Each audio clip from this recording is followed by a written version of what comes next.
Je vous remercie tout d'abord, Monsieur le Ministre, d'avoir accepté de répondre à cet horaire inhabituel à l'invitation de cette commission spéciale. Il est la conséquence du calendrier très contraint qui nous a imposé et des contraintes de l'hémicycle où votre présence sera requise toute cette fin de journée. Ainsi donc, et pour ménager un maximum de temps à nos débats, j'ai fait le choix, en accord avec mesdames les rapporteurs, d'entendre en deux temps les membres du gouvernement. Nous recevrons ce soir la ministre des Familles et le ministre de l'Éducation nationale sur les articles dont ils ont la charge. Pour l'heure, Monsieur le ministre, nous allons vous entendre sur le contexte général de ce projet de loi, bien sûr, et sur les articles qui relèvent plus spécifiquement de votre ministère.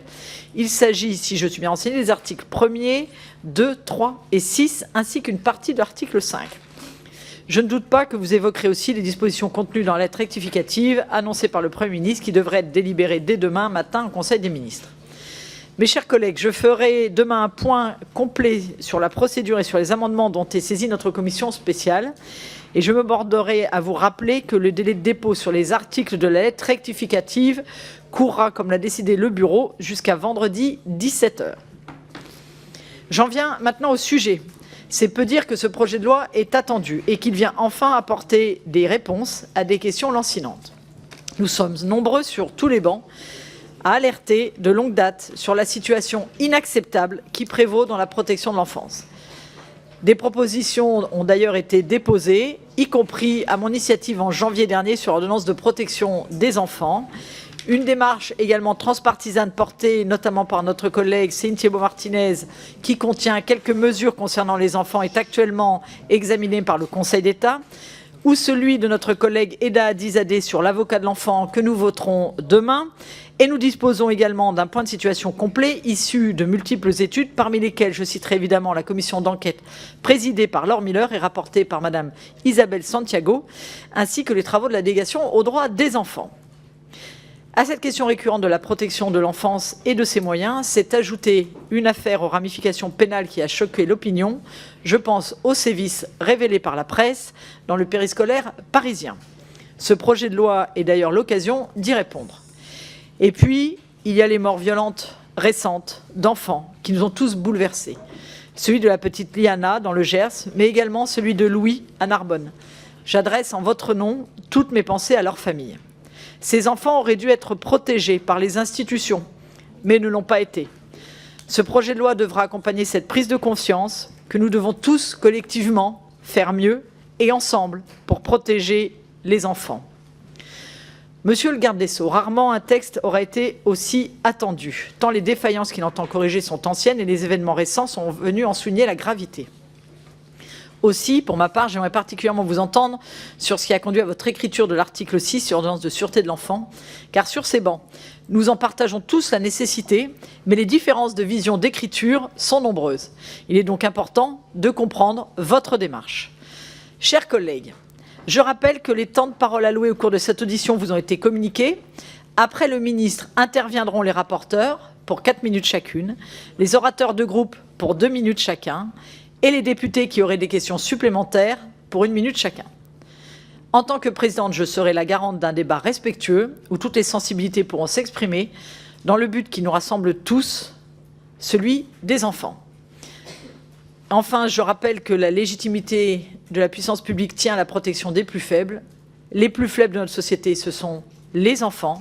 Pour l'heure, nos résultats ne sont pas au rendez-vous de nos obligations. Alors, Monsieur le Ministre, nous comptons sur vous pour éclairer les choix, expliquer les trajectoires et présenter les alternatives sur ce texte. Je vous laisse la parole. Merci Madame la Présidente, Mesdames et Messieurs les députés. D'abord, Madame la Présidente, je réponds, c'est mon habitude comme parlementaire, mais surtout comme ministre depuis 9 ans, à toutes les invitations ou convocations des commissions parlementaires à l'heure qu'il leur plaît. Et évidemment, je suis tout à fait à votre disposition pour revenir, notamment si jamais il devait y avoir des questions autour des articles rajoutés par la lettre rectificative qui sera présentée, me semble-t-il, après l'avis du Conseil d'État au Conseil des ministres mercredi. Je vais faire le plus succinct possible, Madame la Présidente, pour répondre à vos questions, mais aussi parce que j'ai longuement répondu, me semble-t-il, à la commission d'enquête parlementaire présidée par Madame Petit. Je reconnais de nombreux parlementaires ici présents. J'ai également répondu à très nombreuses reprises aux questions de la commission dite Betaram et même devant votre délégation aux droits de l'enfant. Vous connaissez depuis longtemps mon engagement sur ce sujet. ayant au ministère de l'Intérieur créé le premier office de protection des mineurs et triplé les effectifs de police et de gendarmerie sur cette criminalité qui, en effet, touche profondément le fonctionnement de notre justice et des services enquêteurs. Mais pour revenir plus précisément sur un texte qui évoque l'aide sociale à l'enfance et les difficultés extrêmement fortes que nous connaissons dans cette politique publique, ayant vécu les choses très directement, comme conseiller départemental du Nord, le plus grand département de France, celui qui a également le plus d'enfants de l'ASE à gérer dans des conditions sociales extrêmement difficiles, ayant été maire de la deuxième plus grande commune de ce département et ayant créé les premiers services publics municipaux en lien avec le département, je comprends à la fois le constat que vous faites, Madame la Présidente, et que vous faites depuis très longtemps, mais aussi les dysfonctionnements qu'il nous faut absolument changer dans le fonctionnement de l'aide sociale à l'enfance. Et une grande partie désormais de ces enfants, vous le savez, sont placés parce qu'il y a une décision judiciaire. D'où le fait que pour la première fois, je voudrais aussi souligner cette question de forme, nous co-signons un projet de loi, nous co-portons un projet de loi avec la ministre de la Santé et des Familles, ce qui n'a jamais été le cas auparavant, quels que soient les gouvernements. La justice a toujours été mise normalement de côté, alors qu'on voit bien que c'est devenu un sujet de justice important, de justice civile principalement, mais pas que, en lien avec ses autres partenaires. Et le fait est que d'ailleurs 6 articles me concernent tout particulièrement et j'aurai l'occasion de les détailler. Je pense que le mal le moins souvent nommé, en tout cas par les institutions et par la chancellerie elle-même, puisque j'avoue bien volontiers, et je m'en suis exprimé publiquement à la commission d'enquête de Madame Petit, mais également devant votre délégation, c'est que j'ai proposé un certain nombre d'articles, parfois contre, y compris des positions prises depuis de longue date par mon administration, soit dans les réunions interministérielles, soit dans les auditions des directeurs ou directrices qui sont convoqués par le Parlement, et parfois contraires, y compris à des positions qu'ont pris des gardes des Sceaux précédemment dans le même gouvernement auquel j'ai appartenu, parce que je pense qu'il s'agisse de l'imprescriptibilité, c'est vraiment le sujet le plus important, mais sur d'autres sujets qui vont nous concerner directement, qu'il faut évidemment mettre fin à ce qu'est une maltraitance institutionnelle qui est à la fois silencieuse et je crois inscrite dans les règles elles-mêmes du fonctionnement du ministère de la Justice. Ces règles existent depuis des décennies et ont placé en fait l'intérêt des parents avant l'intérêt de l'enfant. Et c'est ce point de bascule que je souhaite personnellement que nous changions par des articles de loi qui doivent être évidemment et qui seront, j'en suis sûr, appliqués par les magistrats qui ont à gérer ces difficiles sujets. Évidemment, il manque des moyens. Comme garde des Sceaux, j'ai rajouté 60 cabinets de juges pour enfants en 1 an et demi. Vous avez dû le voir dans vos départements. Je prends l'exemple du département du Nord. C'est de très nombreux cabinets de juges pour enfants créés. Par exemple, c'est 2 cabinets dans la juridiction de Cambrai, qui est l'endroit où sans doute il y a le plus de difficultés sociales dans le placement de l'aide sociale à l'enfance. Mais cela ne suffit évidemment pas. On aura l'occasion d'en reparler, puisqu'il s'agit de l'ensemble du fonctionnement du ministère de la Justice sur ce point.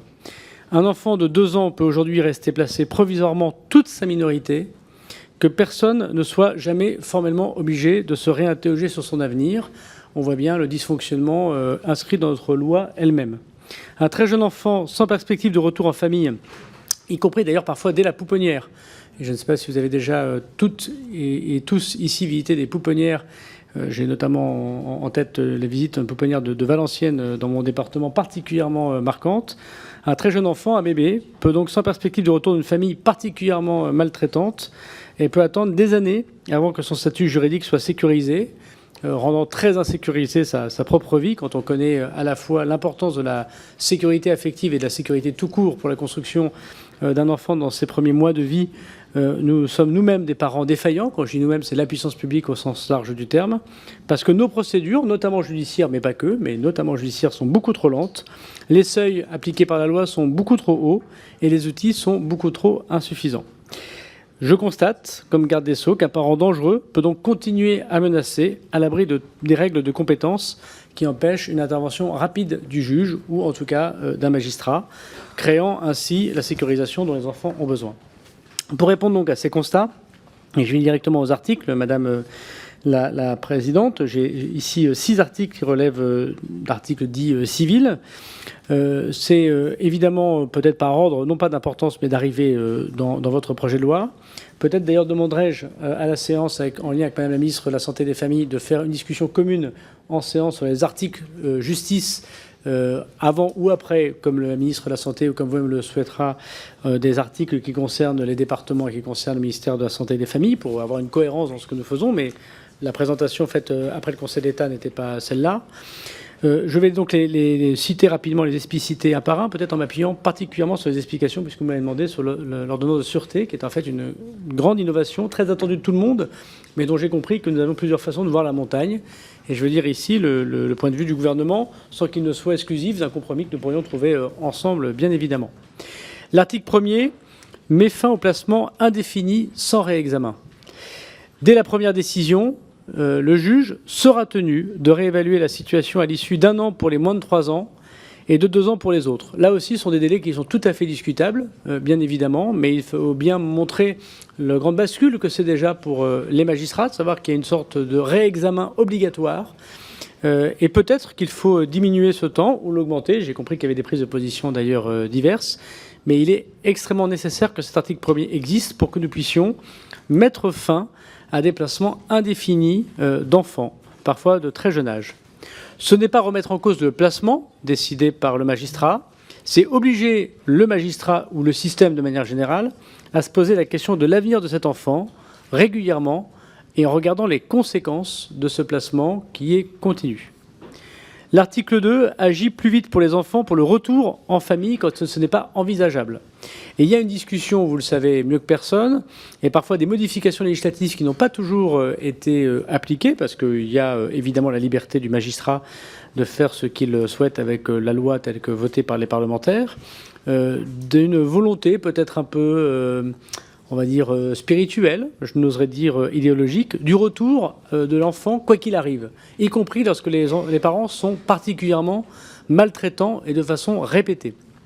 Ma position personnelle, c'est qu'au bout d'un certain temps, il nous appartient de ne pas envisager le retour dans la famille lorsque, évidemment, et ce n'est pas au pouvoir politique que de décider, nous constatons tous collectivement que cette famille est particulièrement maltraitante et que l'enfant doit se construire pour son bien en dehors de cette famille. C'est pour cela que j'évoquais le fait que ce n'était pas l'intérêt des parents dont il faut penser en premier, mais c'est l'intérêt de l'enfant dont il faut penser en premier. Cet article 2 consacre cet intérêt pour l'enfant en premier. Pour les moins de 3 ans, le délai de caractérisation du délaissement parental est ramené à 6 mois. Concrètement, ça permet à des enfants, des bébés qui sont en pouponnière, de ne pas attendre des années avant d'avoir des parents qui pourraient les adopter. Alors je sais qu'il y a une discussion importante, Madame la Présidente, évidemment, pour savoir si 6 mois est un délai suffisant pour pouvoir bien peser le contenu d'une décision extrêmement lourde qui consiste à faire adopter son enfant par quelqu'un d'autre d'une famille qui existe. C'est une question qu'on se posera, mais en tout cas, le principe même de cet article 2 vise à se poser cette question. Le dispositif de suppléance parentale permet de confier à des familles, vous le savez, en vue d'adoption, avant même que leur statut soit stabilisé, et évidemment sous contrôle du juge, pour permettre à ces enfants d'être sécurisés affectivement et sécurisés tout court. En tout cas, il vaut mieux des parents adoptifs qu'une pouponnière ou le retour à des parents maltraitants. L'adoption simple sans consentement parental devient possible lorsque les parents, sans se délaisser de leur enfant, sans se désintéresser de leur enfant, présentent des difficultés graves et durables qui ne leur permettent manifestement pas d'assumer leur rôle. Comme élu local, j'ai eu à plusieurs reprises, mais comme chacun, j'imagine, dans votre permanence, eu à voir des détresse de ses propres parents qui ne sont en effet pas capables d'assumer leur rôle, qui le verbalisent plus ou moins et qui parfois, malheureusement, sont responsables ou ont mis au monde plusieurs enfants. Et on connaît d'ailleurs parfois, malheureusement, la difficulté de plusieurs placements pouponnières ou de fratries entières à l'ASE, et parfois des parents qui continuent à d'ailleurs faire des enfants malgré cela, dans des conditions sociales évidemment extrêmement difficiles pour les parents, pour les enfants comme pour la puissance publique. Ce sont des décisions extrêmement difficiles, j'en suis certain, de retirer la garde, la parenté d'un enfant finalement au sens physique du terme. Mais je sais que le Parlement pèsera avec beaucoup de responsabilité chacun de ces sujets. En tout cas, c'est la proposition que vous fait la chancellerie. Laisser un enfant comme aujourd'hui dans un entre-deux juridique pendant des années, parce qu'on n'ose pas les prendre, ces décisions, c'est un choix que nous faisons et c'est un très mauvais choix pour l'intérêt de l'enfant. L'article 6, sans doute le plus important du projet de loi en ce qui me concerne, c'est en effet la création pour la première fois d'une ordonnance de sûreté de l'enfant qui remplace l'ordonnance de placement provisoire qui n'a pas démontré son hyper-efficacité, c'est le moins que l'on puisse dire. Cette ordonnance de sûreté permet aux juges des enfants et au parquet d'intervenir immédiatement lorsqu'un enfant est en danger, y compris lorsque le danger émane d'un parent qui, aujourd'hui, connaît l'attribution de la jouissance du logement familial, lorsque des droits de visite ont été fixés ou lorsqu'il y a eu des interdictions de contact. Elle ouvre la voie directe au fait que le parent qui estime son enfant en danger, dans 99% des cas sans doute la maman, pourra saisir elle-même le procureur de la République sans attendre.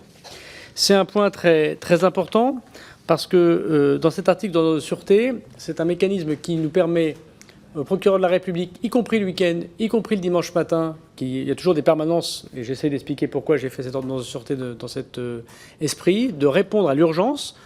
L'ordonnance de sûreté, c'est la mise en protection immédiate de l'enfant avec un principe de précaution, de croire par principe ce que dit le parent protecteur, dans l'immense majorité des cas, la maman, et de donner 8 jours à un juge, en l'occurrence ici le juge d'enfant. Je sais que là aussi il y a une discussion avec le juge d'affaires familiales, mais le juge des enfants, c'est quand même un juge qui est habitué à cette urgence tous les jours du traitement des dossiers qui concernent les enfants. Et ce juge pour enfants, il a la lourde responsabilité de lever le doute ou de prolonger l'ordonnance pour pouvoir lever le doute avec un principe de précaution qui consiste au fait qu'on ne remet pas un enfant à son parent supposé maltraitant, très souvent l'homme, tant qu'on n'est pas sûr de la levée de doute de la maltraitance sur l'enfant. C'est évidemment extrêmement important dans le changement de paradigme pour le fonctionnement de la justice. C'est évidemment un parti pris, celui de croire à la parole de l'enfant et de croire à la parole de la mère. C'est effectivement un défi de pouvoir répondre à la levée de doute, parce qu'il n'est pas question de laisser pendant des années des gens qui ne doivent pas jouir de leur droit de visite, bien sûr, mais c'est également aussi le principe de précaution appliqué à des enfants qui sont maltraités. Évidemment, cet article 6 ne concerne pas que les enfants de l'aide sociale à l'enfance, il concerne tous les enfants. Ça a de pair avec une autre disposition que j'ai proposée. Peut-être dans le débat parlementaire, y aura-t-il des amendements, je les soutiendrai. Sinon, je le ferai sans doute dans le cadre de la loi intégrale qui ne prévoit pas cette disposition après l'annonce du Premier ministre de son inscription en septembre, qui est la fin du délit de non-présentation d'enfants, ce qui ne veut pas dire qu'il n'y a pas une sanction, mais qu'elle ne peut pas être délictuelle et qu'on ne peut pas mettre en garde à vue une maman qui refuse de présenter un enfant sous prétexte que son enfant a témoigné, par exemple, de viols répétés dans la cellule familiale. Je veux dire ici, puisque vous me parlez de cas médiatiques extrêmement ignobles que nous connaissons, que l'immense majorité des cas de violences sexuelles se font au sein de la famille. Les chiffres sont difficiles à dicter, mais en tout cas, d'après les chiffres du ministère de la Justice, plus de 70% des viols et agressions sexuelles se font dans le cadre de la famille, souvent le père, l'oncle, le grand-père, les cousins, dans le cadre de la famille. Donc, une ordre de sûreté qui vient arbitrer ou faire un principe de précaution au sein de la famille nous paraît tout à fait nécessaire. Donc, le mécanisme que nous avons mis en place, parce qu'évidemment, il y a une sorte d'obligation de résultat de la part de la justice, c'est quelqu'un qui est habitué à l'urgence, le procureur de la République, qui peut être saisi jour et nuit à tout moment, puisqu'il y a des permanences jour et nuit à tout moment dans les tribunaux, par non pas une plainte seulement, mais aussi par simplement une requête auprès de ce procureur de la République, donc de façon extrêmement peu formelle. Le procureur qui statue dans les minutes ou les dizaines de minutes qui viennent, qui permet de placer l'enfant en protection chez le parent protecteur a priori, puis un juge pour enfants saisi au fond, qui va évidemment prendre une décision juridictionnelle qui lui appartient ou qui prolongera le travail de levée de doute. C'est un mécanisme qui est tout à fait faisable si la loi venait être adoptée dans les prochaines semaines et pour lequel nous sommes capables de répondre et je pense répondre à une demande qui est celle que nous connaissons. Et s'il peut y avoir évidemment des cas de prise en difficulté ou en otage dans le cas d'un divorce qui se passe mal, ils sont extrêmement minimes. Et bien sûr, ils doivent être levés. Il n'est hors de question de priver un papa de la garde de son enfant s'il y avait une difficulté, un mensonge ou une diffamation. Mais de ce que j'ai à connaître, avec des services statistiques du ministère de la Justice qui sont tout relatifs, c'est vraiment peu de cas par rapport aux dénonciations qui sont faites. Je tiens également à vous informer des apports qui seront évoqués dans les articles 3, qui favorise le recours aux tiers dignes de confiance et à l'accueil durable et bénévole, de l'article 5, qui renforce le contrôle des antécédents judiciaires, et de l'article 8 qui rend l'action éducative en milieu ouvert plus modulable. Je n'y reviens pas plus que ça, sauf si vous avez des questions, on en discutera, j'imagine, en séance. Il y a sinon dans la lettre rectificative que j'ai proposée à Monsieur le Premier ministre des articles qui soit reprennent des dispositions de la loi dite intégrale, on s'en est ouvert aux 2 réunions avec les parlementaires co-signataires de cette loi chez le Premier ministre et chez Madame Aurore Bergé, ou des dispositions qui sont déjà dans des textes demandés à être votés par la chancellerie mais qui sont bloqués dans les discussions de PPL. Je pense notamment au viol sériel qui existe déjà dans vous l'avez déjà adopté mais bloqué par les navettes parlementaires. Ces 5 articles qui relèvent là du volet pénal sont donc soumis en ce moment au Conseil d'État. Ils visent à la fois à accélérer les enquêtes pour les crimes sexuels commis sur les mineurs. Aujourd'hui, aucune disposition ne prévoit un encadrement obligatoire et contraignant d'actes d'enquête minimum pour n'importe quelle enquête de flagrance ou préliminaire. Ce serait la première fois que nous mettrions dans la loi le fait que, par exemple, sous 3 mois, lorsqu'il s'agit d'un crime sur mineur, des actes d'enquête doivent être faits, dont la garde à vue. C'est-à-dire que nous mettrions dans la loi la circulaire de politique pénale que j'ai prise à 2 reprises, mais nous mettrions, qui n'a pas force contradictoire, puisqu'il n'y a pas d'instruction individuelle par le garde des Sceaux depuis 2013, mais nous mettrions dans la loi le fait que sous 3 mois, lorsqu'il y a une enquête préliminaire ou une enquête de flagrance, quand on connaît l'auteur présumé, il y a des actes minimums, dont la garde à vue, qui doivent être pris, c'est l'article 10. L'article 11 vise à aggraver la répression des viols sériels commis sur les mineurs, mais en fait sur tous les viols, si vous en êtes d'accord. Aujourd'hui, il n'y a pas d'aggravation de la peine si on viole une fois ou si on viole plusieurs fois. Là, le principe, c'est évidemment d'aggraver cette peine. Vous l'avez déjà adopté dans la PPL dite Berger, mais il s'agit de le mettre ici pour les mineurs. D'exclure les auteurs d'infractions sexuelles de la libération sous contrainte de plein droit. Aujourd'hui, c'est une disposition que j'ai déjà présentée au Parlement, mais qui m'a été refusée, c'est-à-dire de ne pas permettre des libérations avant la fin de la peine d'auteurs de violences criminelles sur les mineurs, de prison. Je regarde de nouveau cette Assemblée en disant que je souhaiterais que le Parlement me donne cette disposition que par 2 fois on a refusée au Sénat et à l'Assemblée nationale, ce qui éviterait sans doute un certain nombre de nouveaux faits tant que les personnes n'ont pas terminé leur peine, ce qui permettrait de terminer également leur suivi sanitaire ou leur suivi d'interdiction. Renforcer le contrôle des accueils de mineurs. Une des difficultés, c'est que j'ai demandé au procureur de la République d'auditer l'intégralité des sites qui accueillent les mineurs à la suite de la loi Taquet. Il est évident que nous avons besoin plus que d'une circulaire pour rendre ces lieux d'accueil des mineurs conformes à la loi. Aujourd'hui, il y a beaucoup de lieux d'accueil des mineurs qui ne respectent pas la volonté du législateur et seule pour l'instant une circulaire vient résider ça du garde des Sceaux et il faut l'inscrire dans la loi.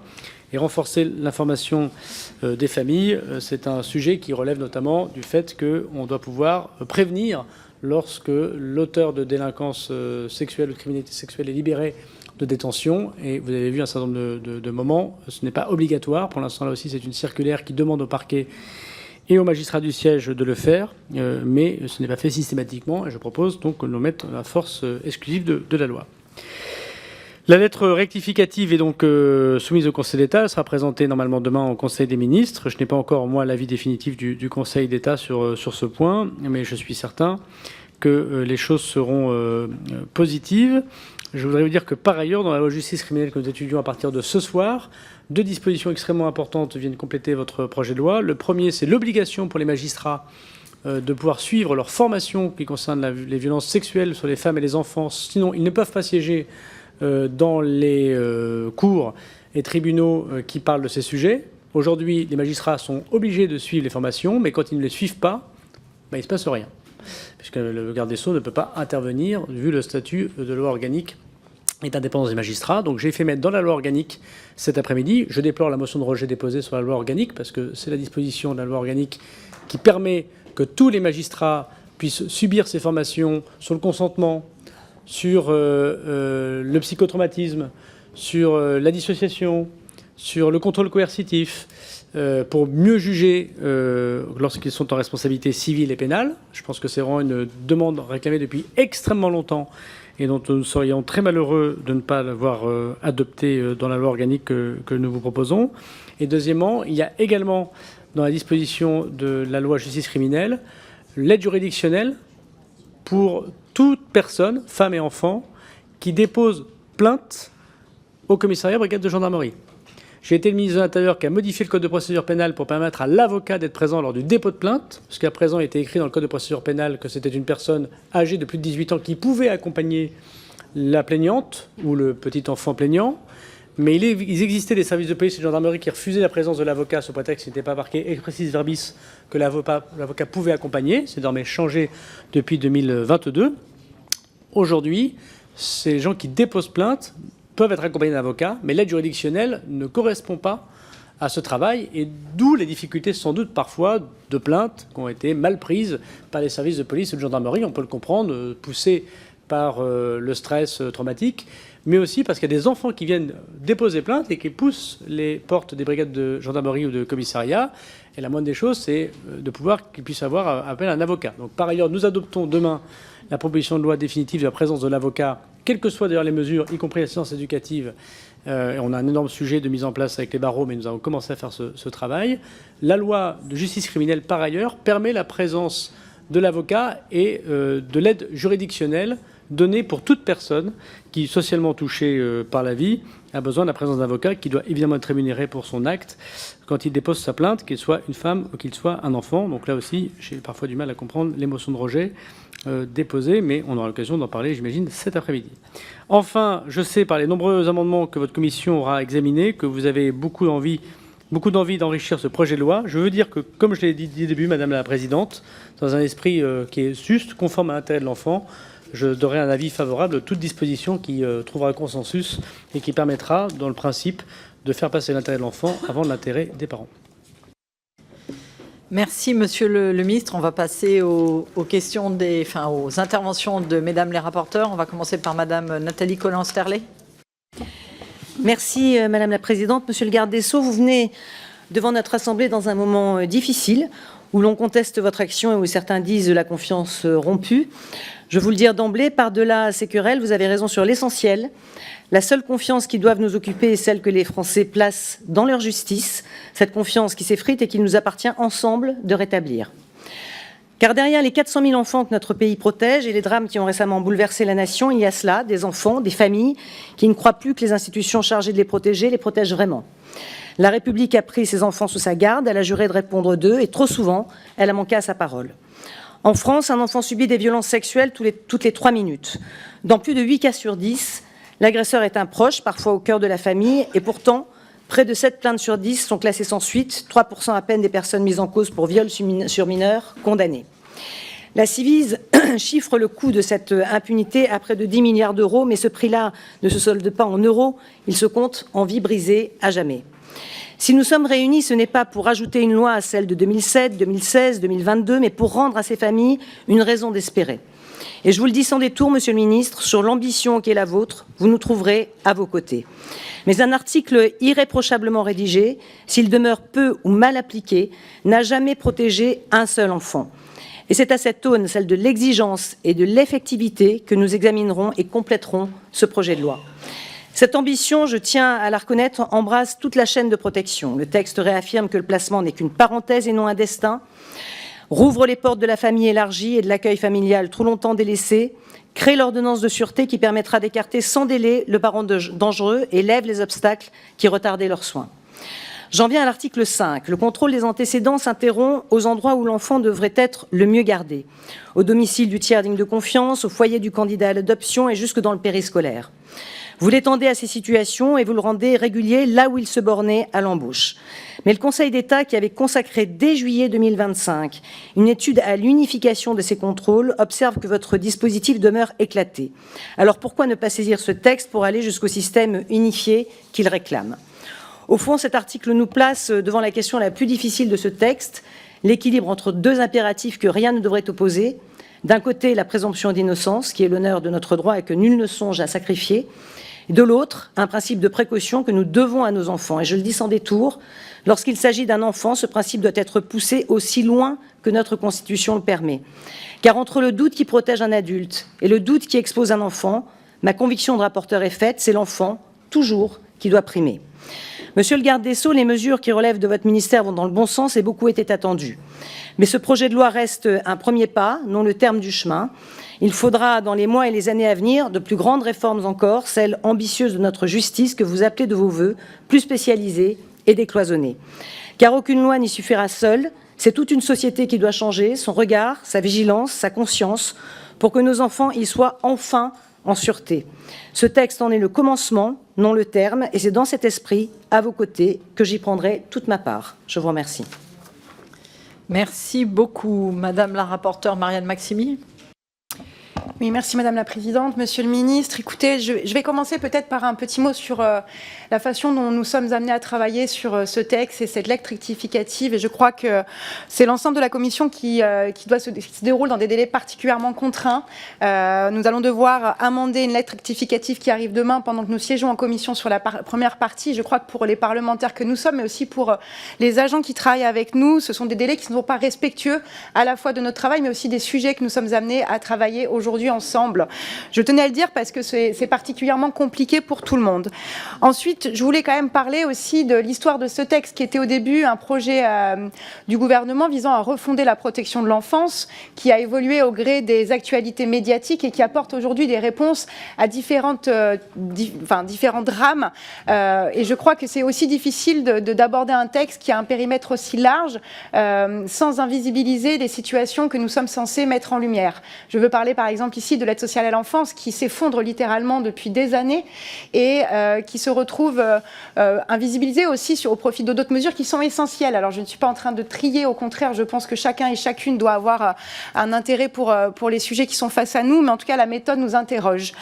Je tiens aussi à souligner qu'après les lois de 2007, 2016, 2022, la grosse problématique concernant l'aide sociale à l'enfance, ce sont les manques d'application des mesures qui sont votées ici par les parlementaires. Le manque de décrets d'application pour protéger les enfants, c'est une réalité qui est celle des gouvernements que vous représentez et qui mettent en danger des enfants parce que les parlementaires que nous sommes légifèrent, mais les décrets ne sont pas pris. Et c'est extrêmement grave. Et je dois dire mes inquiétudes sur la loi que nous allons étudier aujourd'hui. Si les décrets suivent le rythme des anciens décrets, on pourra attendre longtemps avant que tout ça soit effectif. Je le dis parce que le président de la République avait dit lors du débat pendant la présidentielle que la protection de l'enfance serait une grande cause de son quinquennat, et je dois dire que ce n'est pas le cas. Avant d'être élue, j'étais éducatrice en protection de l'enfance. Je travaillais à l'aide sociale à l'enfance, donc j'ai vu l'effondrement de l'intérieur et je suis très fière d'en être aujourd'hui la co-rapporteure parce que je vais pouvoir aussi vous ramener la réalité du terrain, de celle des professionnels et des enfants que nous sommes censés défendre aujourd'hui. J'ai des questions peut-être plus précises sur notamment l'article 6 parce que j'ai du mal à comprendre la rédaction qui est proposée aujourd'hui par le gouvernement quand on sait que par exemple la Civis, mais aussi les auditions des magistrats, mais aussi celle de la commission d'enquête sur l'inceste, ne préconisait absolument pas la rédaction qui est proposée aujourd'hui à l'Assemblée, à savoir rattacher l'ordonnance de sûreté de l'enfant au juge d'instruction. Et je dois dire que le juge des affaires familiales est aussi un juge de l'urgence. Juge pour enfants, pardon, c'est ce que j'ai dit à l'instruction, excusez-moi. Juge pour enfants, le juge des enfants, donc qui aurait la main sur l'ordonnance de sûreté de l'enfant, alors que la revendication, notamment de la Civis, vise à l'intégrer à la main du JAF, qui est, je le dis, un juge aussi de l'urgence, qui n'est pas simplement dans des délais très longs. Donc je m'interroge de cette rédaction, parce que j'y vois une confusion entre l'assistance éducative et les parents protecteurs. Nous avons deux sujets différents et je crois que la rédaction que vous avez privilégiée ne distingue pas ça. Sur les articles 1 et 2, le débat aura lieu à partir de demain, mais je dois dire que le secteur entier n'est pas unanime et au contraire est très inquiet des rédactions qui sont proposées, notamment sur l'article 2 qui vise à accélérer le délaissement dans des conditions qui sont déjà très compliquées sur un an, parce que ce n'est pas des années, c'est un an aujourd'hui, Monsieur le Ministre, et sans moyens supplémentaires, sans formation supplémentaire, le secteur entier est très inquiet de ces mesures-là, de la même manière que pour l'adoption simple sans consentement des parents, qui semble assez aberrante dans le maintien du lien qui est normalement nécessaire dans une adoption simple. Et enfin, je dois alerter quand même sur les manques de ce texte, à savoir les moyens. Il n'y a aucun moyen, alors qu'on sait qu'on souffre d'un sous-investissement chronique au niveau de l'aide sociale à l'enfance, et aucun mot sur les jeunes majeurs, aucun mot sur la prostitution des mineurs, aucun mot sur les MENA et encore moins sur les conditions de travail de celles et ceux qui prennent soin des enfants au quotidien. Merci beaucoup, Madame la rapporteure. J'entends votre remarque sur le délai pour déposer les amendements, mais quand je vois le nombre de 825 amendements, je vois que les inquiétudes que nous portions la semaine dernière sur le fait que les députés n'auraient pas le temps de rédiger les amendements sont levées, par le nombre d'amendements qui a été déposé. Monsieur le ministre, je vous propose de répondre déjà à ces deux premières prises de parole. Merci, mesdames les rapporteurs. Madame la rapporteure, vous avez parfaitement raison sur les décrets d'application, mais en l'occurrence, ce n'est pas au ministère de la Justice. Je prends un soin tout particulier, je fais une réunion tous les mois depuis que je suis ministre, ça fait maintenant 9 ans, de réunir mes services pour demander les décrets d'application, étant parlementaire moi-même. Et quand vous évoquez 2022, vous marquerez qu'il n'y en a pas un seul qui manque au ministère de la Justice, comme de manière tous les décrets qui naissent d'une loi que j'ai pu porter ou que mes prédécesseurs ont pu porter. Donc j'entends votre argument, il est juste pour les parlementaires, et il ne s'adresse peut-être pas à la bonne personne. Le deuxième sujet, c'est la question des moyens. Vous avez parfaitement raison, il faut des moyens davantage, surtout si nous mettons en place, par exemple, l'OSE ou le contrôle d'honorabilité, qui est une autre question. Alors, on aurait pu imaginer faire un rapport annexé, ce qui est d'ailleurs proposé pour la loi intégrale, qui est toujours qu'indicatif, parce que pour avoir porté des lois de programmation, le sujet n'est pas la loi de programmation, c'est l'argent dans le PLF. Vous aurez l'occasion de voir que les crédits du ministère de la Justice augmentent encore considérablement en 2027. D'ailleurs, j'ai eu l'annonce par monsieur le ministre des Comptes publics et le Premier ministre, comme je le demandais, du dégel total de mes crédits. Et j'espère que donc, vous soutiendrez le projet de loi de finances qui concerne en tout cas le ministère de la Justice, parce que si on est en loi spéciale, on aura du mal à appliquer des crédits supplémentaires, puisque ce seraient les crédits l'année dernière renouvelés cette année.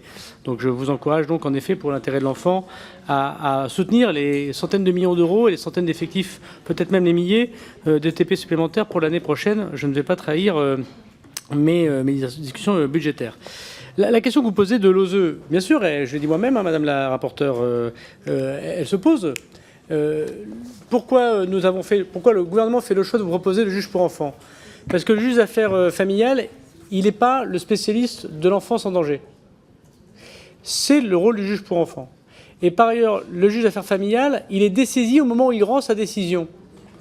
Alors que le juge pour enfants, il continue à suivre l'enfant lors de l'assistance éducative ou lors de sa décision de placement. Donc attention à ne pas confier à un juge qui n'est pas spécialiste de l'enfant en danger, puisqu'il évoque le sujet de la famille, et que par ailleurs il se dessaisit au moment où il rend sa décision de garde ou sa décision de divorce, qui ne suivra pas au long cours un enfant qui va avoir besoin pendant très longtemps de son juge, comme ils le disent, puisque vous avez été éducatrice, vous le savez mieux que moi. Ils ont leur juge, et leur juge pour enfants, c'est souvent leur juge, comme ils ont leur éducateur. Le juge des affaires familiales, ce ne sera pas leur juge, ce sera un juge parmi d'autres. Maintenant, j'ai entendu, Madame la rapporteure, les interrogations. Comme je vous l'ai dit, je prendrai l'écriture qui nous paraîtra le plus conforme à nos débats et le plus constructif. J'ai entendu de la part de la présidente, ou j'ai cru comprendre de la part de la présidente de votre commission, qu'on pourrait donner au procureur de la République le soin de choisir qu'il saisit entre le juge pour enfants et le juge d'affaires familiales. C'est une possibilité. Si vous considérez que c'est le juge d'affaires familiales tout court, attention à ne pas créer deux mesures, l'OPP et cette ordonnance de sûreté. Et ça posera des questions, parce que là, on va complexifier quelque chose qui n'est déjà pas simple. Donc, je pense que ce débat, c'est un débat très intéressant, et je voulais vous expliquer pourquoi j'ai fait le choix de vous proposer cela. La vérité, Madame la rapporteure, c'est qu'il faut que nous fassions ce que je vous ai proposé en commission d'enquête parlementaire de Madame Petit. Et là, on a quelques mois pour y travailler, et avouer que dans les conditions politiques d'aujourd'hui, c'est quasiment impossible, mais je suis sûr que plein de candidats à l'élection présidentielle pourront se saisir de ce sujet. C'est la fusion du juge pour enfants, du juge d'affaires familiales et du juge correctionnel, et créer un juge des familles. Le jour où vous avez un juge des familles, il a 360 degrés sur la vie familiale, les antécédents judiciaires des uns et des autres, le comportement de l'enfant auteur, de l'enfant victime, parfois de l'enfant des deux. Voilà, donc on aura l'occasion d'en reparler, mais moi je suis tout à fait ouvert au changement de juge si vous le décidez, mais je veux défendre le travail très important que font les juges pour enfants. La question pour le régime unifié, oui, nous y travaillons, simplement on a des systèmes d'information qui aujourd'hui sont totalement incompatibles. Donc les rapports, c'est super, la commande à la tête d'un ministère qui a la préhistoire numérique, c'est autre chose. Donc on a commencé à faire ce travail d'unification des systèmes d'information avec les inspections, et donc on ira vers le régime unifié, Madame la députée. Peut-être pas immédiatement, mais j'espère dans les prochains mois. Merci beaucoup, Monsieur le ministre. On va passer aux représentants des groupes politiques, en commençant par Madame Sophie Blanc du Rassemblement national. Allez-y. Merci Madame la Présidente. Monsieur le garde des Sceaux, la protection de l'enfance est l'un des domaines dans lesquels les défaillances de nos institutions produisent les conséquences les plus graves. Lorsqu'un enfant confié est victime de violences, d'exploitation, de ruptures successives de placement, ou plus récemment encore, lorsqu'un enfant placé perd la vie dans des circonstances dramatiques, c'est toute la chaîne de protection qui est interrogée. Votre projet de loi comporte plusieurs avancées que nous soutenons, mais il soulève aussi une question essentielle. Comment mieux protéger l'enfant sans fragiliser les garanties qui doivent entourer les décisions les plus lourdes de conséquences pour son avenir ? C'est tout l'enjeu de l'article 2 qui est de trouver le juste équilibre entre la nécessité de sécuriser rapidement le parcours de l'enfant et celle de ne prononcer une rupture familiale durable uniquement lorsqu'elle est devenue inévitable. L'intérêt supérieur de l'enfant commande d'éviter aussi bien une instabilité prolongée qu'une rupture familiale prématurée. Cet intérêt ne doit jamais conduire à rompre définitivement des liens familiaux lorsqu'une perspective crédible de retour demeure. Évitons le risque d'une rupture irréversible qui ne répondrait pas pleinement à son intérêt. La même logique doit guider l'article 6. Oui, l'urgence justifie une intervention rapide, mais plus les pouvoirs confiés au parquet sont importants, plus le contrôle rapide du juge du siège doit constituer une garantie essentielle. Le véritable enjeu de cette réforme n'est pas seulement de permettre de décider plus vite, il est de permettre au juge de décider au plus juste, de manière éclairée, toujours dans l'intérêt supérieur de l'enfant. En matière de protection de l'enfance, la rapidité est une exigence, mais elle ne dispense jamais d'éviter l'erreur, car une erreur dans ce domaine peut bouleverser dramatiquement la vie d'un enfant. Je vous remercie. Merci beaucoup, Madame Pauline Sestrière pour Ensemble pour la République. Merci Madame la Présidente. Monsieur le Ministre, lors des travaux préparatoires de la commission spéciale, de nombreuses interrogations ont été soulevées par les professionnels du secteur que nous avons auditionnés. Nos deux rapporteurs vous en ont fait part et j'aimerais revenir sur certains points plus spécifiques. S'agissant du recours aux tiers dignes de confiance, la France fait figure d'exception. Malgré la loi Taquet de 2022, qui a permis de renforcer la priorité du recours aux tiers de confiance avant tout placement institutionnel, seulement 8% des enfants se retrouvent placés chez des tiers, contre près de 65% à l'échelle de l'OCDE. Cet écart est significatif et traduit des réalités aux conséquences préjudiciables pour ces enfants. Afin d'inverser cette tendance, les tiers de confiance ont besoin d'être épaulés et davantage sollicités lors des procédures de placement. Ainsi, Monsieur le Ministre, pouvez-vous nous indiquer de quelle manière vous comptez développer le recours aux tiers de confiance dans notre pays? Le recours aux conférences des familles est-elle envisagé pour que l'appareil judiciaire, social et éducatif, au sens large, se réunisse et accompagne ces enfants? Concernant le renforcement des contrôles des antécédents judiciaires, les députés Ensemble pour la République estiment qu'une clause de réévaluation de l'honorabilité est nécessaire à intervalles réguliers. Êtes-vous, Monsieur le Ministre, favorable à ces mesures et pouvez-vous nous confirmer que les services de l'État auront la capacité de procéder à l'ensemble des contrôles dans les délais impartis? Enfin, j'aimerais revenir sur l'ordonnance de sûreté de l'enfant. Il est indiqué dans l'étude d'impact qu'il a été envisagé d'étendre le périmètre de l'ordonnance de protection prise par le juge aux affaires familiales aux violences exclusivement commises sur les enfants. Aussi, il est précisé que l'OSE a finalement été confié au parquet et au juge des enfants, plus familier de la notion de danger. Est-ce la seule raison de cette décision ou des raisons administratives sous-jacentes existent-elles? Merci beaucoup. Merci. Madame Gabrielle Catala pour la France Insoumise. Merci Madame la Présidente. Monsieur Darmanin, 160 000 enfants, que faites-vous? C'est ce que nous avons de nouveau scandé hier soir sous vos fenêtres, place Vendôme, ou devant les tribunaux judiciaires dans tout le pays. Nous aurions pu aussi scander un enfant mort tous les 5 jours sous les coups de ses parents, que faites-vous? 20 000 jeunes filles mineures prostituées dont les 3/4 sont passées par les foyers de l'ASE, que faites-vous? Seulement 522 juges des enfants chargés de suivre 254 000 enfants en danger, que faites-vous? Des magistrats qui ont l'impression de prononcer des mesures de placement fictives, que faites-vous? Les associations, syndicats, collectifs étaient place Vendôme, non pas pour s'en prendre aux magistrats et aux agents publics, mais à votre politique, pour réclamer des moyens, 3 milliards et des mesures à la hauteur. Ces moyens dont on ne trouve aucune trace dans le texte, pour une raison simple, il n'y en a aucun. Pas 1 euro. C'est un énième projet de protection de l'enfance rédigé sans aucune concertation avec les professionnels qui prétend répondre à la crise structurelle par un empilement de mesures recyclées et techniques et qui, à moyens constants, ne résoudront rien. Que ce soit pour la protection de l'enfance ou pour protéger les enfants, le compte n'y est pas.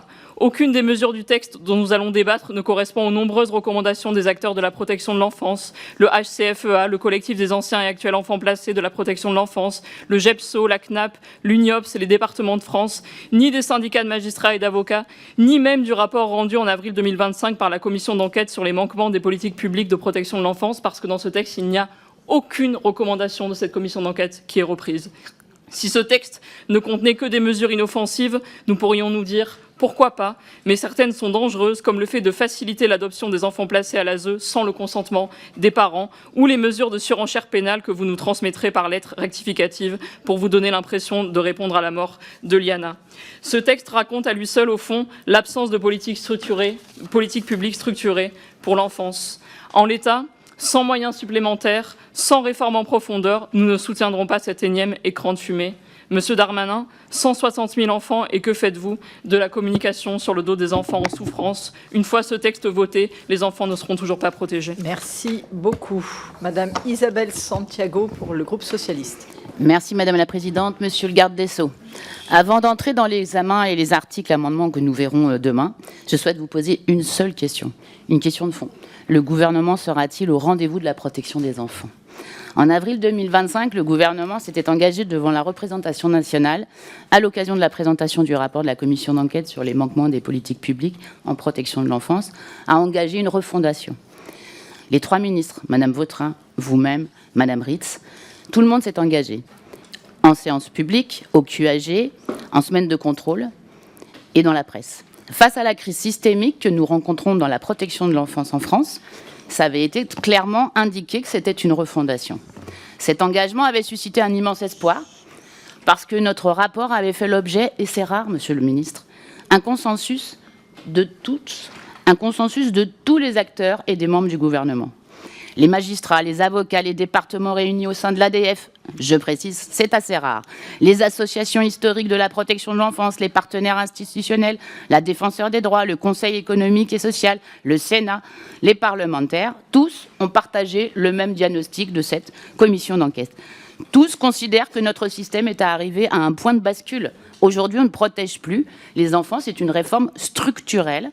J'avais proposé une loi quinquennale, pluriannuelle, comme on veut, mais qui s'inscrivent sur la durée. On ne change pas une politique publique juste avec un texte. On le sait, ça fait 20 ans qu'on fait des textes sur la protection de l'enfance, ils ne sont pas appliqués. Et on sait, à travers cette problématique, qu'il nous faut aller sur les défaillances structurelles. Il manque 30 000 postes. Comment mettre en œuvre simplement ce qu'il y a dans ce texte de loi? Même l'adoption. L'adoption, c'est une discussion avec moi et Madame Vautrin en 2025. Mais comment on peut traduire une discussion en article 2? Ce n'est pas envisageable, les professionnels ne sont même pas formés.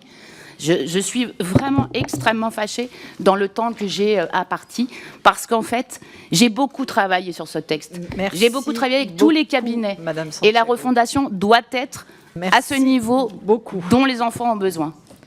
Madame Alexandra Martin pour la droite républicaine. Merci Madame la Présidente. Monsieur le garde des Sceaux, dans notre République, il existe une promesse fondamentale, celle de protéger chaque enfant. Pourtant, aujourd'hui encore, des milliers de mineurs grandissent dans la peur, la violence ou l'abandon. Et lorsque la société échoue à les protéger, c'est toute la communauté nationale qui est mise en cause. L'aide sociale à l'enfance accomplit chaque jour un travail essentiel grâce à l'engagement de milliers de professionnels, mais elle traverse une crise profonde, manque de moyens humains, crise de vocation, pénurie de familles d'accueil, inégalité territoriale, difficulté d'accès aux soins, à la santé mentale ou à la scolarité. Trop d'enfants connaissent encore des placements multiples, des changements de référents, voire des situations où la protection promise ne protège pas suffisamment.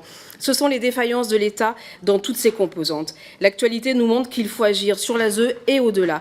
Il y a quelques jours, Louis, 17 ans, confié à l'aide sociale à l'enfance, est mort après un lynchage d'une violence inouïe. Protéger un enfant ne consiste pas seulement à le mettre à l'abri, mais à lui garantir une protection effective et une réponse pénale à la hauteur des violences qu'il subit.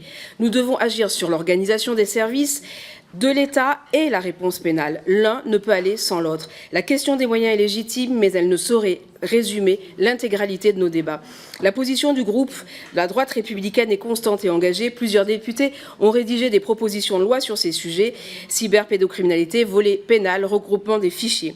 La protection de l'enfant ne peut pas s'arrêter au prononcé d'une condamnation pénale. Par exemple, aujourd'hui encore, un parent définitivement condamné pour les crimes les plus graves commis sur son propre enfant peut conserver son autorité parentale et continuer à intervenir dans des décisions essentielles de sa vie tant qu'aucune décision spécifique de retrait n'a été prononcée. Monsieur le ministre, comment justifier ces situations? Nous pensons qu'il serait plus cohérent d'inverser le principe, le fameux point de bascule que vous évoquiez. Notre proposition consiste à faire du retrait de l'autorité parentale la règle lorsque la juridiction pénale prononce une condamnation pour de tels crimes, tout en préservant pleinement, évidemment, le pouvoir d'appréciation du juge. Celui-ci pourrait y déroger par une décision spécialement motivée. Beaucoup. Merci. Madame Marie-Charlotte Garin pour le groupe écologique et social. Merci Madame la Présidente. Monsieur le Ministre, aujourd'hui nous sommes à un moment charnière. Ça fait un moment que la société est prête, depuis MeToo Enfance et les recommandations de la Ciivise. Il y a eu le cri d'alarme des magistrats en 2021, les rapports d'inspection de 2022 et de 2023. Mais non, vous n'avez pas réagi à la hauteur de la gravité de la situation. Quel échec qu'il y ait fallu une enfant de plus meure pour que nous en soyons là. La défaillance de l'État est partout. Violences physiques et sexuelles sur les enfants, enfants à la rue, mineurs non accompagnés, prostitution des mineurs, psychiatrie et protection de l'enfance en ruine. Ce projet de loi ciblait d'abord l'aide sociale à l'enfance. Près de 400 000 enfants sont concernés. Nous avons été nombreuses à vous alerter depuis des années sur les ruptures de parcours, sur la maltraitance, la précarité, le manque de professionnels, sur les textes non appliqués. Ce texte, il est tardif, Monsieur le Ministre. Il contient quelques avancées, mais il faut aller beaucoup plus loin. Comment accepter que les enfants soient accompagnés par des équipes incomplètes, parfois sans aucune qualification? Où est l'argent? Comment demander toujours plus aux départements, aux éducateurs, aux magistrats et aux associations sans leur donner les moyens d'agir? Sur les violences sexuelles plus largement, Monsieur le Ministre, nous sommes fatigués des annonces et de la surenchère pénale. Le principal problème, ce n'est pas que les peines seraient insuffisantes, le principal problème, c'est que les violences ne sont pas empêchées, repérées à temps, que les signalements s'accumulent, que les enquêtes prennent des mois, que les magistrats et les enquêteurs spécialisés et les travailleurs sociaux manquent partout. Et vous le savez, mais vous préférez tout faire plutôt que de mettre des moyens supplémentaires sur la table. Et je crois que vous n'allez pas pouvoir éviter éternellement cette question. Il va falloir que vous répondiez aux professionnels de votre ministère qui priorise chaque jour, je cite, entre le gravissime et l'urgentissime. À Lyon, depuis la priorisation du 14 juillet à effectif constant, les magistrats gèrent une permanence téléphonique qui a doublé, 100 signalements par jour, en plus des 2000 procédures papier qui ont été renvoyées dans les services d'enquête. Augmenter une peine ne protégera jamais un enfant si personne n'a les moyens d'identifier les violences, de le mettre à l'abri et de lui rendre justice. Monsieur le ministre, vous disiez tout à l'heure que vous vouliez mettre l'intérêt de l'enfant avant l'intérêt des parents. Alors je vous le demande, êtes-vous surtout prêt à mettre l'intérêt de l'enfant avant les intérêts budgétaires de votre gouvernement? Merci beaucoup. Madame Maud Petit pour le groupe Les Démocrates. Je vous remercie Madame la Présidente, Monsieur le Ministre, chers collègues. Je ne fais pas de mystère, le groupe Les Démocrates salue la présentation et l'examen de ce projet de loi et votera en faveur de ce texte en veillant à l'enrichir par voie d'amendement. Comme nous l'avons tous constaté dans nos circonscriptions, la protection de l'enfance s'avère aujourd'hui en crise, et ce, malgré l'abnégation des professionnels du secteur qui se consacrent chaque jour à l'accompagnement des enfants accueillis par notre République. Dans le département du Val-de-Marne, près de 5 500 informations préoccupantes ont été recensées l'an dernier, soit une hausse de quasiment 10% en un an. Il nous appartient donc d'agir avec rapidité et efficacité. Pour le groupe Les Démocrates, l'examen de ce texte sera donc l'occasion de poursuivre notre engagement au service de la protection de l'enfance. Dans le projet de loi que vous présentez, Monsieur le Ministre, plusieurs avancées sont à saluer. Je cite principalement les suivantes. La limitation des placements prolongés sans projet de vie, le développement des accueils à dimension familiale, l'extension du contrôle des antécédents judiciaires des personnes intervenant auprès des enfants et bien sûr la création d'une ordonnance de sûreté de l'enfant. Je souhaite cependant vous interroger sur un point particulier, la notion de contrôle coercitif.